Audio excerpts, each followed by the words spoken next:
Bismillahirrahmanirrahim. Assalamualaikum warahmatullahi wabarakatuh. Perkenalkan, nama saya Rifki Adiana dari SMA Negeri 1 Cineam, Kabupaten Tasikmalaya.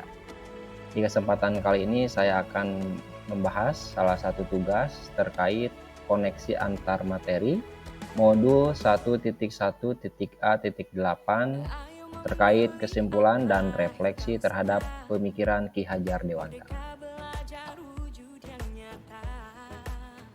Sebelum mempelajari modul 1.1, saya memiliki pandangan atau penilaian terhadap peserta didik dan pembelajaran itu. Yang pertama, saya menilai bahwa permainan, ice breaking, dan sejenisnya itu hanya membuang waktu saja dalam penyampaian konten materi di kelas. Jadi saya menilai bahwa konten atau kegiatan kognitif itu lebih utama daripada hal-hal pelengkapnya seperti permainan dan ice breaking. Yang kedua, saya memiliki kepercayaan bahwa guru itu harus mendominasi di setiap pembelajaran. Jadi guru itu mengendalikan penuh pembelajaran dan mendominasi dalam setiap langkah-langkah pembelajarannya. Yang ketiga, perkembangan peserta didik itu hanya diukur dari angka, ranking, dan aktivitas kognitif saja. Jadi saya hanya menilai bahwa siswa yang nilainya secara angka itu bagus, ini perkembangannya berarti sudah sesuai, sudah tercapai. Sedangkan yang tidak, itu harus diberikan pengayaan ataupun treatment yang lainnya. Yang keempat, peserta didik itu memiliki kemampuan dan potensi yang sama lain. Jadi dalam memandang peserta didik di kelas itu, saya menilai bahwa semuanya itu sudah mampu, potensinya sama, pengetahuannya sama, sehingga perencanaan pembelajarannya pun sesuai dengan karakteristik di kelas tersebut. Jadi disamaratakan atau homogen.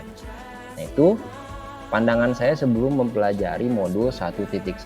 Tapi setelah mempelajari modul 1.1, saya mengalami perubahan sudut pandang atau penilaian terhadap penilaian yang sebelumnya dijabarkan. Jadi saya tersadarkan bahwa permainan itu merupakan kodrat anak demi terciptanya suasana belajar yang nyaman dan menyenangkan. Jadi permainan, ice breaking, dan sejenisnya itu sangat penting dalam menunjang pembelajaran di kelas agar tidak terlalu monoton, agar lebih berwarna dan lebih menyenangkan. Karena anak itu kodratnya bermain, menurut Ki Hajar Dewantara. Kedua, saya mengalami perubahan bahwa peserta didik itu merupakan pusat dari pembelajaran dan guru hanya menjadi fasilitator. Jadi sesuai dengan filosofi pendidikan dari Ki Hajar Dewantara bahwa guru itu menuntun.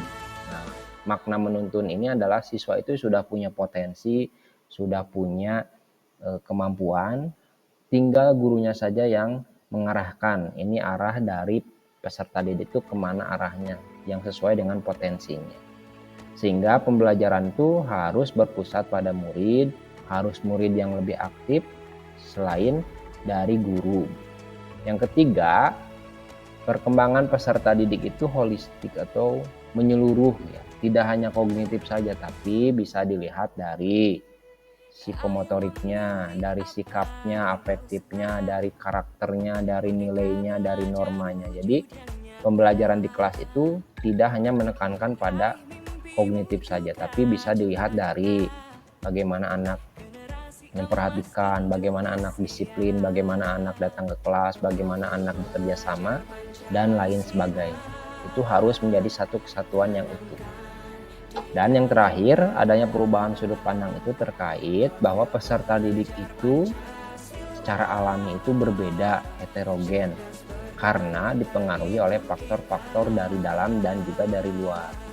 Contohnya mungkin dari dalam ya potensinya secara gen gitu ya, terus dari luarnya ada latar belakang lingkungannya, ekonomi, gaya belajar, keluarga, dan lain-lain. Jadi perkembangan peserta didik itu dipengaruhi juga oleh faktor dari luar, sehingga perkembangannya tidak sama satu sama. Itulah pemahaman saya setelah mempelajari modul 1.1, adanya perubahan sudut pandang atau penilaian terhadap pembelajaran dan peserta didik. Yang terakhir, apa yang saya akan lakukan di masa depan atau setelah mempelajari modul 1.1, apa langkah konkret yang saya akan lakukan? Yang pertama, diawali dari mindset. Awalnya dari pola pikir dulu bahwa saya memposisikan sebagai guru itu harus menuntun, bukan menuntut. Saya tidak boleh memaksa anak memenuhi kehendak gurunya seperti A atau B. Ya, tapi kita lihat dulu karakternya, latar belakang anak itu harus seperti apa dan diarahkannya kemana.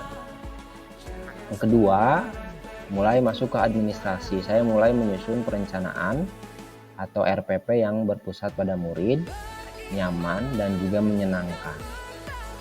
3. Mulai memahami dan mengobservasi peserta didik dalam hal karakter dan latar belakang. Ini bisa dilakukan dengan tes, diagnostik, ataupun lain sebagainya. Yang terakhir, pembelajaran yang bermuatan pada budaya dan penumbuhan karakter. Jadi, muara dari pembelajaran yang sesuai dengan pemikiran Ki Hajar Dewantara itu adalah nanti akhirnya adalah pada pengembangan budaya dan penumbuhan karakter budi pekerti dari peserta didik itu sendiri. Kesimpulannya dari pemikiran Ki Hajar Dewantara ialah pendidikan dan pengajaran itu satu hal yang berbeda. Pengajaran merupakan bagian dari pendidikan itu sendiri.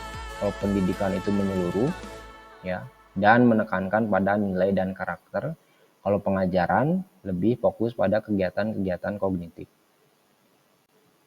Kedua, perkembangan peserta didik itu dipengaruhi oleh faktor-faktor X, faktor lain. Ada kodrat alam dan kodrat zaman, ada lingkungan, ada juga waktu zaman di mana anak tersebut hidup. Sehingga setiap peserta didik itu memiliki karakteristik yang berbeda satu sama lain. Ketiga, pembelajaran harus berpusat pada murid, menghamba pada murid, atau memprioritaskan kebutuhan murid itu sendiri. Sesuai dengan kalimat yang pernah dilontarkan oleh Ki Hajar Dewantara dalam satu momen, dia mengeluarkan kalimat koe bakale dak mulia ake salawase. Engkau akan selalu aku muliakan, kurang lebih seperti itu. Jadi menghamba pada murid itu kita memprioritaskan apa yang dibutuhkan murid dalam menggapai potensinya, dalam memaksimalkan potensi pada dirinya. Keempat, akhirnya adalah budaya dan budi pekerti itu adalah menjadi tujuan akhirnya. Pendidikan itu merupakan tempat persemaian benih-benih kebudayaan di masyarakat yang didasari oleh budi pekerti agar adanya keselarasan antara rasa, karsa, dan juga cipta. Terakhir, saya melakukan refleksi, berkaca, menilai, mengukur terhadap pemikiran Ki Hajar Dewantara yang dihubungkan dengan posisi saya sebagai guru. Saya berefleksi bahwa peran kita itu sangat vital dalam tumbuh kembang peserta didik.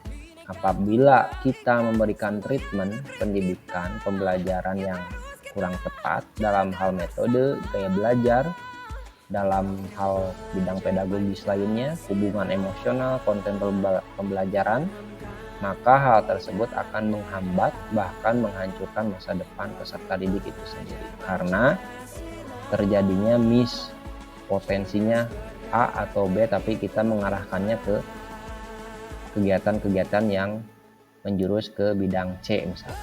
Jadi itu yang saya ambil, yang direfleksi terhadap pemikiran pendidikan Ki Hajar Dewantara di modul 1.1. Terima kasih, salam guru penggerak, tergerak, bergerak, dan menggerakkan. Wassalamualaikum warahmatullahi wabarakatuh.